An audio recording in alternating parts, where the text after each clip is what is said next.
C4D TV, votre chaîne pour le changement social et de comportement. C4D TV, votre chaîne pour le changement social et de comportement.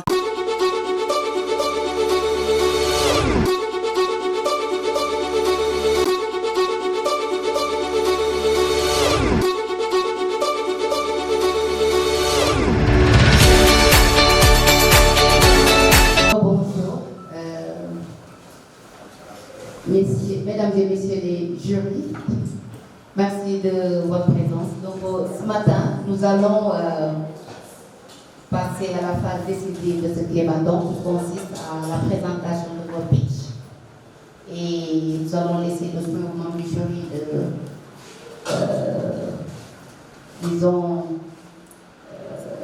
choisir qui sera le vainqueur, de juger selon des critères bien définis. Mais, comme on disait depuis, nous voulons susciter votre imagination. Ce climaton n'est pas un cours académique, comme si vous étiez en salle avec votre professeur. Ce que nous attendons de vous, c'est surtout utiliser votre imagination, que vous nous proposez des solutions innovantes. N'est-ce pas? Je vois que vous êtes assez crispés, que vous avez travaillé très tard hier soir, mais ce matin, nous voulons que vous soyez free. Nous vous proposons une activité brise-glace on commence avec la musique. Vous êtes d'accord? Oui. On commence avec 2 minutes de musique. Certains d'entre vous vont venir ici nous faire 2 pas de danse. Ah oui. Et ensuite, on commence carrément. Les membres du jury, on va voir. Peut-être quelqu'un va sortir pour danser. Mais nous avons besoin du son, ça ici. Moi, je veux voir ici Fan pour danser, Diane pour danser. Les personnes avec qui j'ai repéré le nom là, où est la grande dame là, Diana, danser. Musique, 2 minutes et on est parti. Il n'y a pas de son, hein? Il n'y a pas de son.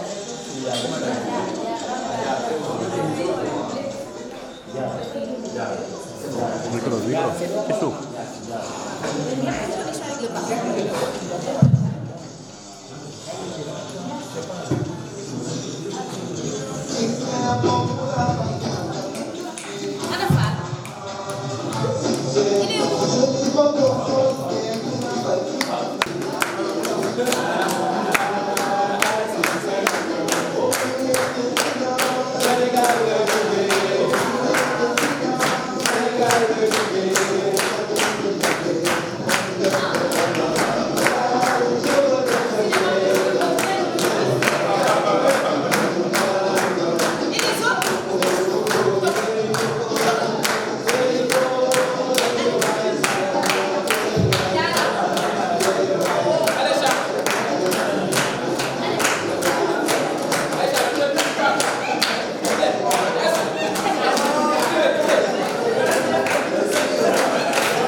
Conseil politique et institution à la réforme au Sénégal, l'Organisation des Nations Unies pour l'alimentation et l'agriculture, qui a le privilège aujourd'hui d'être à ce niveau-là le président de ce jury. Je vous remercie. Bonjour, je suis Jean-Marc Garot. Je travaille pour une ONG qui s'appelle SOS Sahel, qui intervient dans tous les pays sahéliens, Mauritanie, Djibouti. Voilà. Je suis associé à ce projet qui a organisé ce climaton aujourd'hui parce qu'on a eu l'expérience il y a quelques années d'organiser une compétition de super. Et comme l'a très bien dit madame, on compte sur votre imagination et c'est un exercice de fun. C'est un exercice dans lequel on doit s'amuser. Merci beaucoup. Merci beaucoup. Dr. Labouré, ancien chercheur au département coordonnateur de la commission employabilité de l'incubateur de la UCL, de notre institution UCL. Merci. Bonjour. La bouche qu'on appelle sur le secteur général de la Bonjour à toutes et à tous. Et félicitations déjà pour le travail accompli déjà, parce que vous avez fait preuve de résilience. Certains sont restés jusqu'à très tard hier, mais c'est comme ça, parce qu'il faut se dire que dans l'avenir, vous allez travailler aussi sous pression. Vous allez travailler en équipe aussi. Je pense que c'était un très bon exercice. Donc c'est professeur Diégalou, je suis le directeur de l'éducation sociale et environnementale. Mais je ne suis pas là en tant que directeur de l'université, je suis là aussi au moment professeur. Je ne vous connais pas. Voilà. Je coordonne aussi un projet qui s'appelle PETAL et qui est impliqué dans l'initiative du projet VIV dans lequel s'inscrit ce projet. Voilà. Merci. Bonjour tout le monde, moi c'est le docteur Yassine Badiago. Je suis au niveau de la FAO, je pense que c'est présenté hier. Juste rappeler qu'au niveau de la FAO, je coordonne le projet SEDA. Vous l'avez derrière votre t-shirt. Donc, c'est le projet qui appuie tout ce qui est planification de l'adaptation au changement climatique, la sécurité alimentaire et la nutrition. Merci.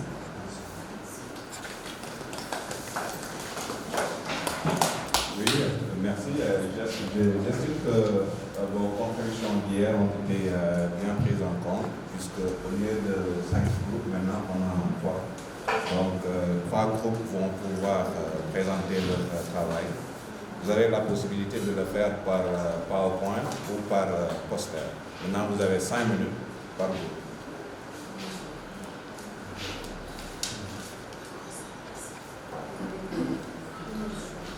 Ok, donc on remet le micro au président du jury.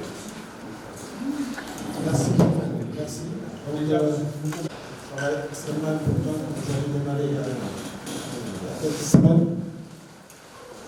Et cette fois-ci, maintenant, on va vous écouter devant ce jury qui vient de se présenter. Et les jeux continuent. Cette fois-ci, mais un jeu qui va être chronométré, parce que vous avez 5 minutes pour présenter votre projet. On va prendre 5 à 10 minutes pour vous poser des questions. Et puis à un moment donné, quand tous les groupes seront passés, le jury restera tout seul pour délibérer avant de faire appel à vous pour donner les résultats.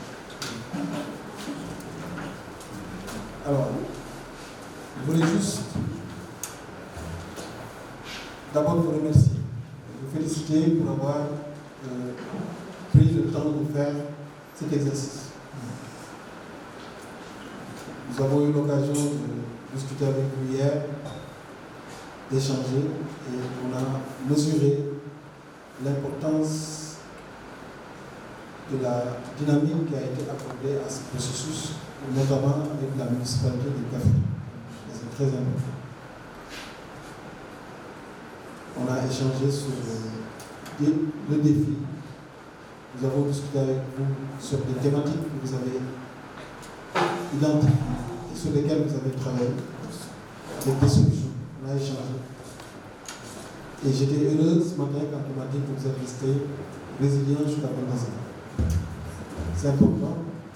Et surtout, on signe encore une fois le fait d'avoir accepté aussi de vous mettre en groupe et de travailler.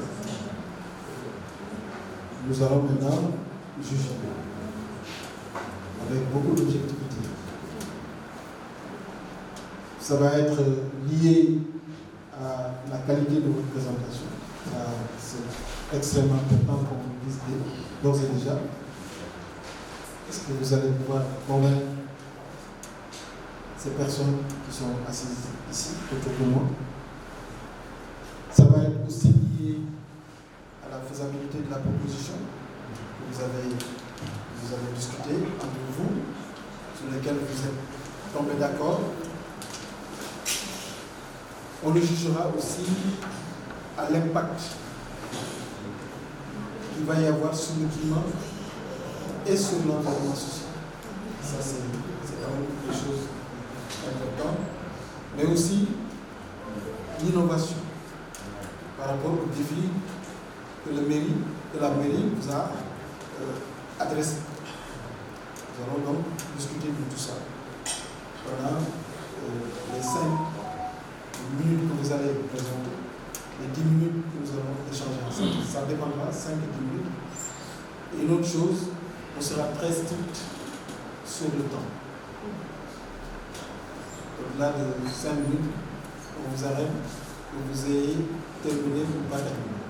Donc, prenez le temps, j'espère que vous avez pu faire l'exercice hier, de pouvoir être très concis, mais surtout convaincu. Donc je voulais souhaiter une bonne chance à tous, sachant que déjà vous tous méritez de pouvoir en tout cas gagner le prix. Mais le fait même déjà d'être là, parmi les 15, constitue une victoire. Constitue un challenge qui a été relevé. Et ça, c'est très important. Donc, au bout du compte, qu'il y ait le premier ou le deuxième ou le troisième, tout le monde sera en premier prix, le fait d'avoir participé à ce processus. Et ça, c'est extrêmement important. Je pense que c'est peut-être ça aussi qu'il faut retenir. Et c'est ça aussi qui va déterminer la façon de travailler demain. Vous avez eu le temps de vous connaître, de mieux vous connaître, vous connaissiez peut-être avant, de mieux vous connaître, aussi de pouvoir également trouver les occasions pour échanger et discuter en profondeur sur des sujets qui peuvent constituer des centres d'intérêt pour tous. Donc on va démarrer. Je ne connais pas mal les groupes, comment vous les avez institués. Je connais le groupe 1, groupe 2, groupe 3. Je ne sais pas comment vous vous êtes défilé. J'allais faire une phase pour au moins. Donc, je laisserai les animateurs procéder au tirage. Ça permettra, à partir de là, on saura quel groupe va commencer le premier. Voilà donc ce que je voulais dire en préliminaire, au nom de tous les membres du groupe qui sont ici, qui vous félicitent, qui vous remercient et qui vous disent bonne chance. Voilà, il va. Oui. Je suis Jacques Zansal, étudiant en licence pour communication et développement, par les collaborateurs du Mon groupe est composé de moi-même, Jacques Zansal, Ahmadou Bamba Fane Diop, Dibor Sen, Adama Diagne, Rokhaya Sen, Moustapha Sonko. Par rapport au défi que nous a proposé la municipalité de Kaffrine par rapport à l'amélioration de la gestion des déchets de la ville, notre groupe propose la création d'une agence de communication qui va mettre en place un dispositif de conseil adéquat pour la gestion et la valorisation des déchets. Cela va permettre de conscientiser les populations kaffrinoises sur les enjeux climatiques à travers l'éducation environnementale, mais aussi de situer les responsabilités des différents acteurs pour l'amélioration du cadre de vie et la préservation de l'écosystème. En fait, la gestion des déchets semble être un défi à ampleur internationale. Et, par rapport à Kaffrine, l'exercice du Transec nous a permis de comprendre, malgré les dispositifs mis en place par la municipalité, les structures qui sont chargées de la gestion des déchets ne couvrent pas tout le territoire. Et par rapport à cela, des défis sont à relever. En outre, l'exercice du personnel nous a permis de comprendre aussi que les populations ne sont pas intégrées dans le processus de gestion et cela n'est pas normal. Donc nous avons proposé ce défi qui aura comme tâche d'intégrer les populations dans le processus de gestion des déchets à travers les sensibilisations et l'éducation environnementale. Donc, autour de nous, on a commencé par essayer de cartographier la commune de Kaffrine pour savoir qu'est-ce qui se fait en termes de gestion des déchets, qu'est-ce qui se faisait et qu'est-ce qui est faisable. Donc, on a compris que, par exemple, actuellement, c'est l'UCG et la SANAG qui sont chargés de la politique des déchets. Avant qu'une soit là, il y avait une organisation privée, une société privée, dénommée Ecocap, qui se chargeait de la collecte des déchets, mais qui n'est plus fonctionnelle. Et par rapport à ce qui est faisable, nous avons pensé à l'Université de Saloum qui forme des ressources humaines, des étudiants qui sont formés dans des thématiques qui sont choisies en fonction de la zone d'implantation, qui prend à charge le problème. Et donc, on s'est dit, pourquoi pas utiliser les ressources humaines formées dans cette université, puisque les étudiants sont formés en communication pour le développement, en conseil agro-silvopastoral et halieutique, en sociologie pour le développement rural, en management des organisations paysannes. Pourquoi pas ces ressources humaines, au lieu de les laisser partir servir d'autres territoires, les contenir dans le territoire où ils sont formés pour qu'ils puissent servir carrément le terroir. Et par rapport à cela, l'agence qui va être mise en place pourra utiliser directement les étudiants qui sont formés à l'usine, par exemple les communicateurs pour le développement, pourront mettre en place des stratégies de communication qui vont pousser les populations à prendre conscience de l'enjeu climatique, de ce qu'ils doivent faire, mais aussi des acteurs comme la municipalité, les structures qui gèrent la collecte et autres qui sont au niveau de la commune, de savoir réellement situer les responsabilités pour que chacun fasse ce qu'il y a à faire. Parce que aussi, il faut savoir que la gestion des déchets ne doit pas faire l'objet d'une seule partie. C'est l'affaire de tous, c'est tout un ensemble. Il faut que chacun y mette du sien pour que l'on puisse relever ces défis. Parce que tant qu'il y a vie, il y aura des déchets. Donc, on doit trouver les moyens d'apprendre à vivre, pour paraphraser le président, d'apprendre à vivre avec les déchets.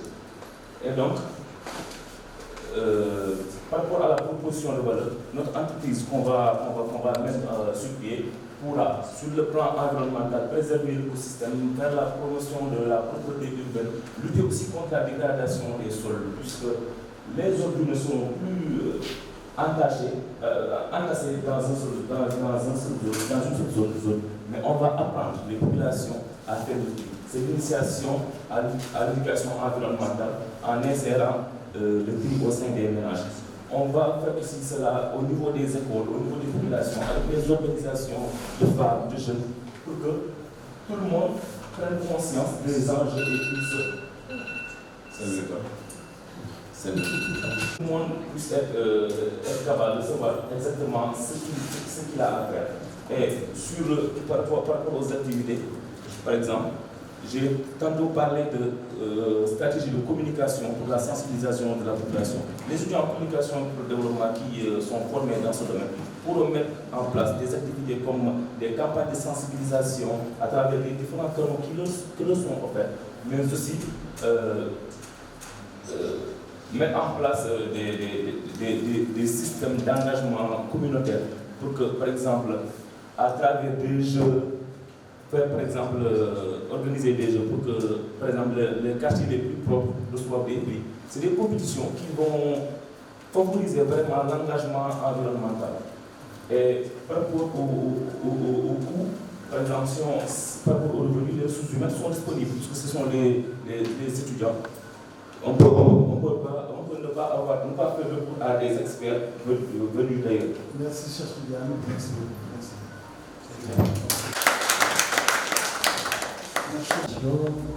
L'aspect du changement climatique. C'est quelque chose qui n'est pas apparu, mais peut-être que dans votre analyse, c'est quelque chose qui est vraiment important que vous n'avez pas su mettre dans votre proposition. Est-ce que vous pourriez nous en dire un peu plus? Ok, prenez note de la question de Jean-Marc. Il a mentionné la question climat. Il n'apparaît pas suffisamment, en tout cas, dans la présentation. Ok, merci beaucoup. J'avais une question. C'est par rapport, parce que vous parlez de gestion, mais c'est plus une question, vous l'avez mis, un genre de communication écologique. Mais comment est-ce que vous imaginez la valorisation? Parce que dans les offres que vous avez faites, c'est la consultance, l'accompagnement, l'organisation de panels, c'est plus des questions de sensibilisation. Mais comment vous envisagez la valorisation? Est-ce que ça fait partie de vos activités ou bien des activités que vous identifiez? Merci. Bonjour, chers membres du jury. présente, je m'appelle Sonia Tameli. Je suis membre du groupe Boire Café, Solution Bonne pour Vivre. Je présente d'abord mes collaborateurs. Il y a Léa Soumire et Absuleiman Sidibé. Notre équipe dénommée groupe Solution Bonne pour Vivre propose comme solution de gestion des déchets une mise en place d'une usine de fabrication de biogaz. Mais avant cette mise en place d'une fabrication de l'usine de biogaz, on est parti par un constat qui est, vous voyez ici, on a une image qui reflète les ménages ici à Café en général utilisent des bois de chauffe pour leur cuisson, pour la cuisine des aliments. Et en ce moment, ils émettent de la gaz, et ce qui affecte l'atmosphère, ce qui fait que ça va affecter l'atmosphère à Café, ce qui fait que ça va affecter le climat, c'est-à-dire ça va participer au réchauffement climatique. De même que vous voyez ici, il y a l'action citoyenne, en général, les populations, ils mettent là où les déchets. Vous voyez ici, ils ont déposé près du route, et vous voyez les UCG qui viennent ramasser ces déchets-là. De même que dans les ménages, ou bien les éleveurs ici, on voit qu'ils stockent beaucoup de déchets organiques. De même que dans les restaurants aussi. Partant de ce constat, nous voulions non seulement régler l'atténuation du réchauffement climatique dans la ville à travers l'amélioration de la gestion des déchets organiques dans la ville de Café. Je vais passer à ma collègue pour la solution. En effet, l'approvisionnement des ménages en combustible de cuisson, tel que le bois de soufre ainsi que le charbon de bois, constitue plus de 95% des ressources d'énergie. Alors que, ainsi que l'insalubrité qu'on a remarqué sur ces localités, cela peut impacter négativement non seulement l'environnement mais aussi le climat. Sur ce point, nous avons décidé de mettre en place une usine de fabrication de biogaz. Je m'explique. Le biogaz d'abord, c'est quoi le biogaz? Quelle solution sert-il à résoudre? Quel sera l'impact de cette solution sur l'environnement? Ici, nous avons cette image, c'est l'usine du biogaz. D'abord, ici, il faudra avoir un stockage des déchets, c'est-à-dire, on doit stocker les déchets dans un milieu anaérobie, c'est-à-dire en manque d'air.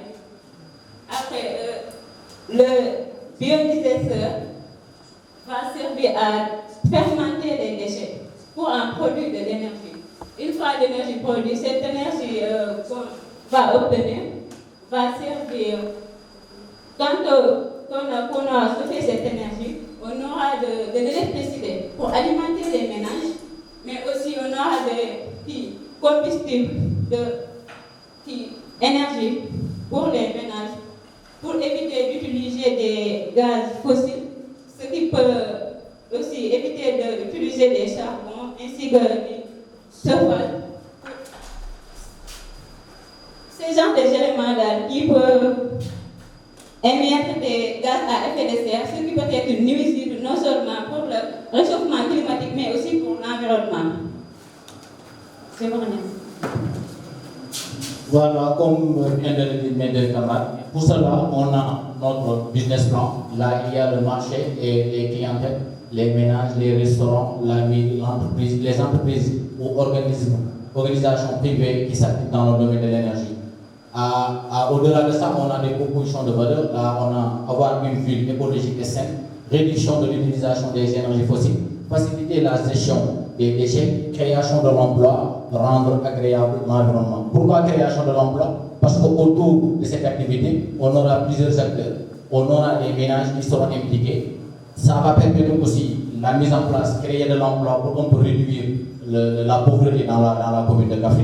En même temps aussi, permettre aux jeunes au moins de pouvoir avoir quelque chose pour satisfaire leurs besoins. Et là aussi, pour notre structure de revenu, il y a le prêt bancaire, l'affiche, le t-shirt, etc., les cartes. Il y a la relation client qui est là. Là aussi, il y a les activités clés, les ressources clés, les partenaires, les structures de coût. Et pour terminer, on a notre image en guise de conclusion pour montrer le cycle de vie des déchets. Ça, c'est le cercle Mobius qui signifie qu'il y a ces déchets-là peuvent être réutilisés à nouveau par les populations. Voilà notre présentation. Merci. Merci beaucoup pour la présentation aussi. En termes d'innovation, je pense que par rapport au biogaz, c'est extrêmement intéressant. Merci de voir, vous avez vu 4 millions pour le coût, vous pensez pas que c'est un peu dérisoire, 4 millions pour l'usine même, et par rapport au coût, c'est pas un peu sous-estimé. Et aujourd'hui, est-ce que vous pensez que vous avez assez, vous, et que vous avez d'autres compétences? Si aujourd'hui vous allez admettre le projet demain, qu'est-ce qu'il vous faut faire? Et je parle 4 millions que j'ai vus, et que c'est pas un peu sous-estimé. Voilà, merci.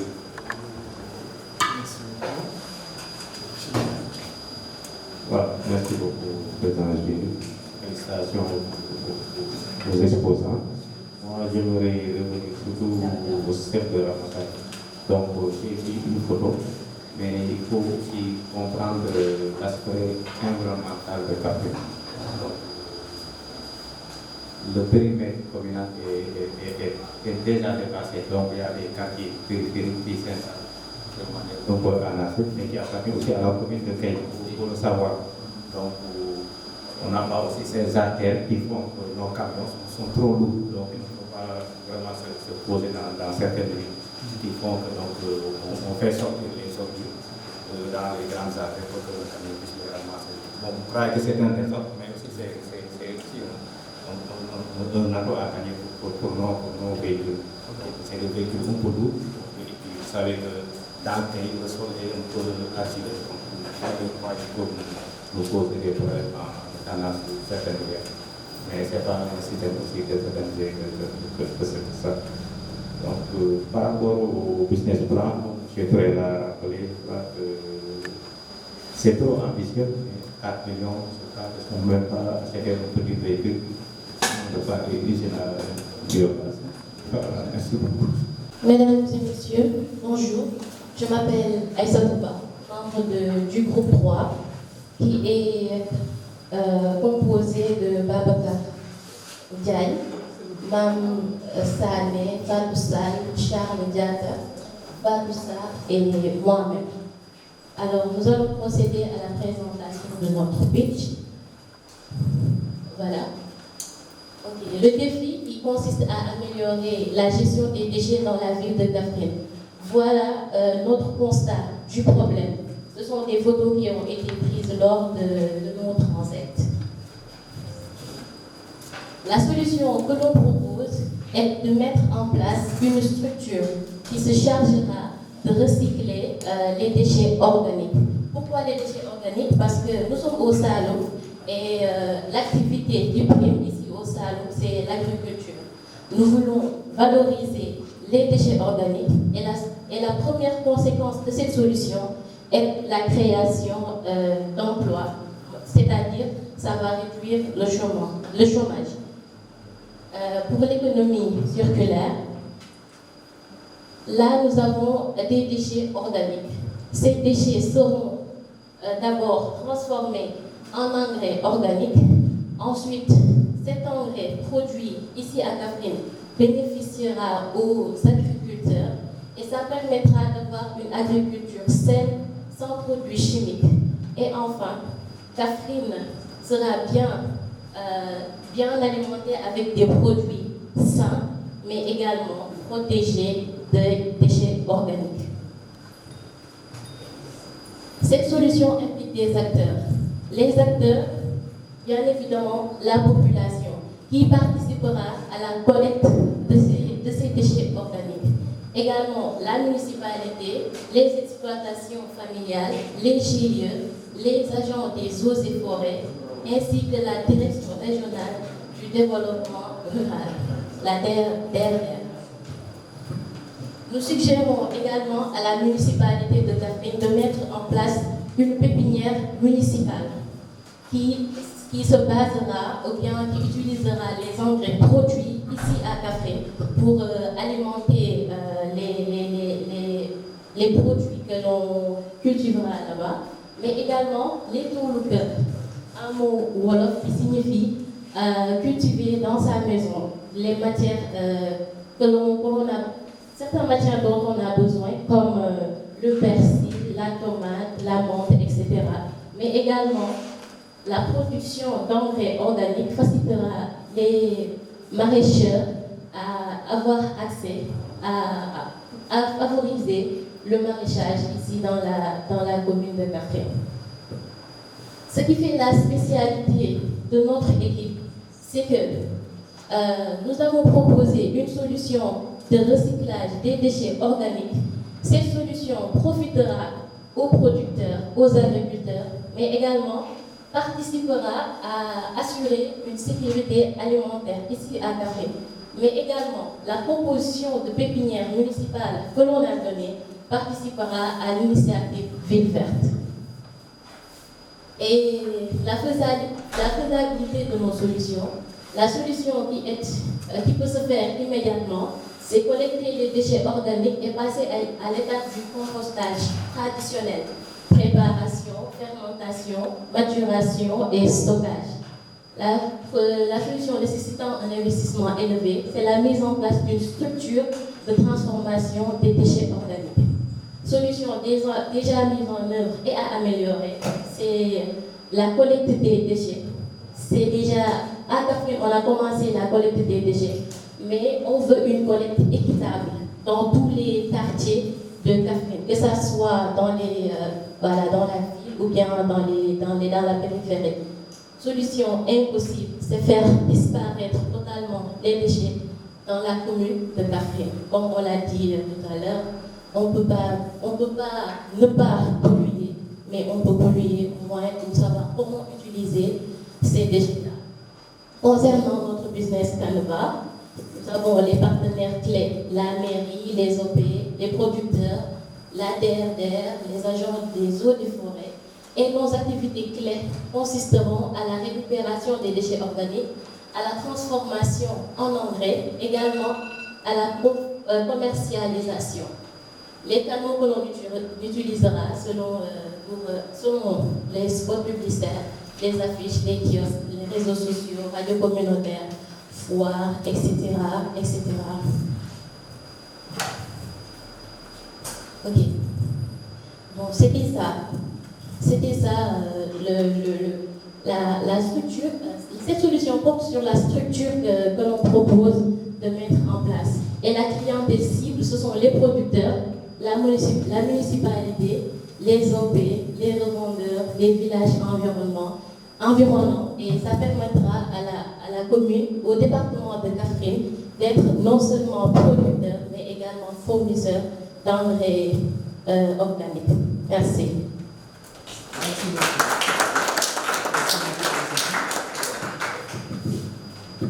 Merci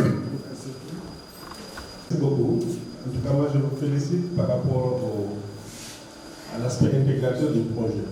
Parce que vous partez d'une question, une problématique environnementale, vous proposez des solutions par rapport à des questions d'agroécologie, mais vous allez même jusqu'au système alimentaire. Je crois que, parce que les potagers également, mais l'aspect reboisement, je pense que cet aspect intégrateur est bien ressorti.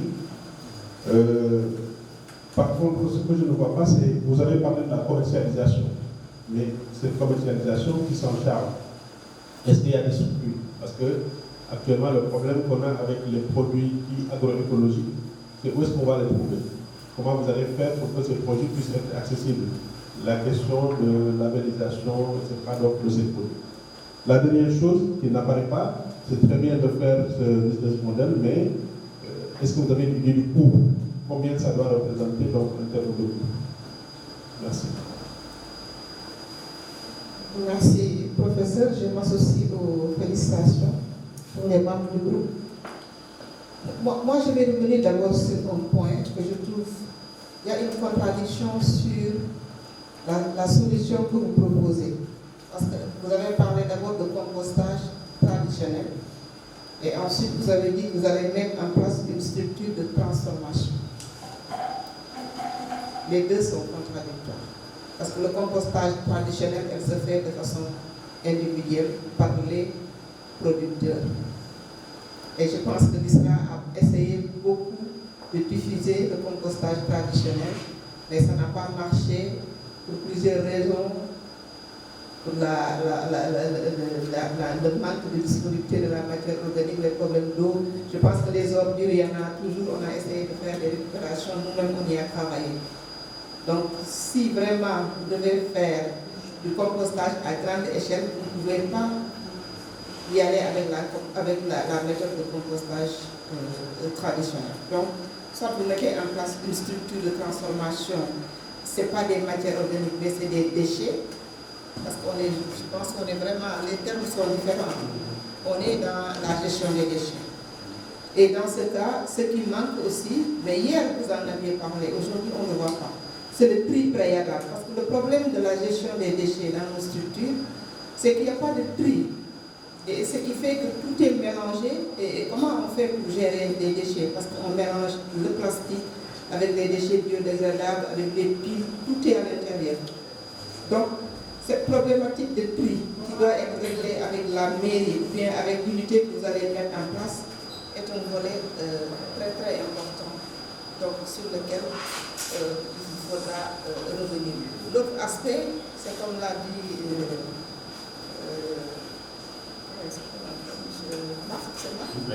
Jean-Marc, c'est créer le lien avec l'aspect climat. Vous valorisez, vous mettez en place un compost, même les pépinières que vous allez mettre, quelle est la finalité? En quoi ça peut apporter? Parce qu'on vous a carrément demandé, c'est un climaton. Quel est le rapport, quel bénéfice ça va apporter au niveau adaptation, atténuation au changement climatique? Ça également, on ne le voit pas. Par contre, j'ai beaucoup aimé l'aspect avec les systèmes alimentaires, les villes vertes, mais tout ça, ça contribue à quoi? Donc c'est ça qui manque dans la présentation. Merci. Beaucoup pour ces questions du gouvernement des membres du jury. Je vais vous laisser la parole pour apporter des éléments de réponse sur les questions qui ont été soulevées. J'espère que vous les avez bien notées. Et je voudrais quand même rapidement les répéter.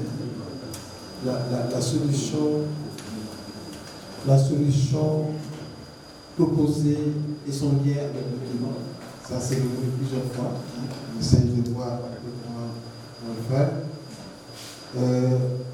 La question de tout ce qui est recherche à partir du moment où vous êtes impliqué dans une dynamique de production d'engrais, on soulève tout ce qui est recherche sur également une question importante.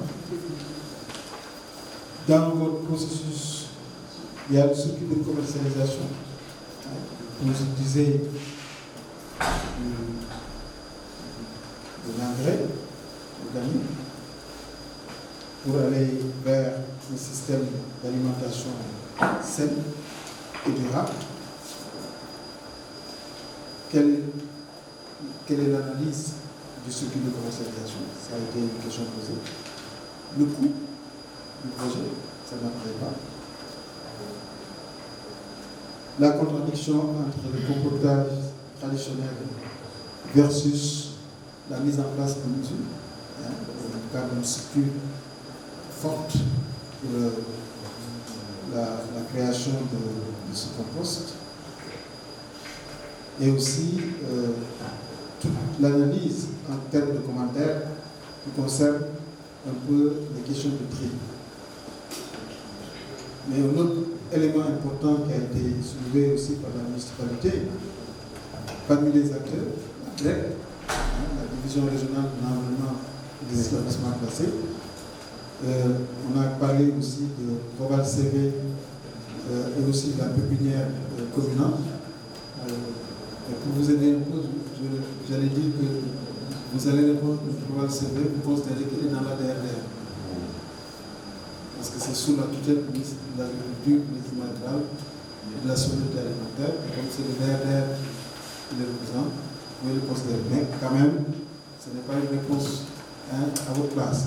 C'est juste un élément pour vous aider à le faire. Et puis l'autre élément important aussi, c'est cette pépinière communale qui existe déjà et qui est à l'inspection des eaux et forêts, et qui est sous la gestion quand même de la municipalité.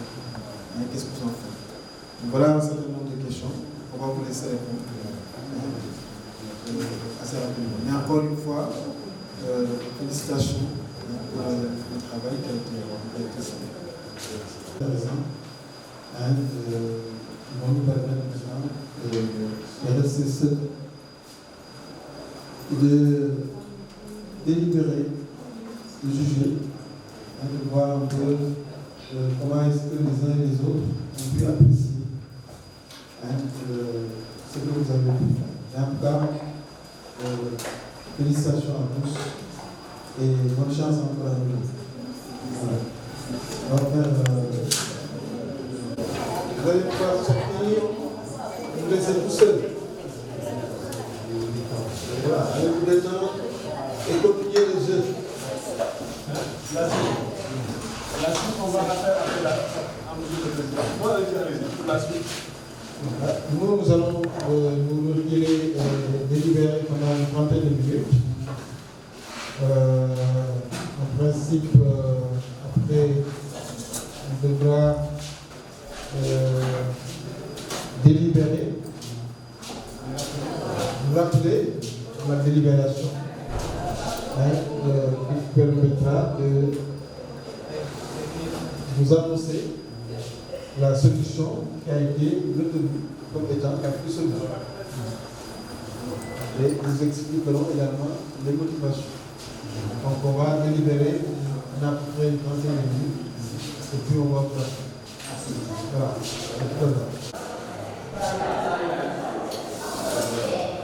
Alors, impression générale.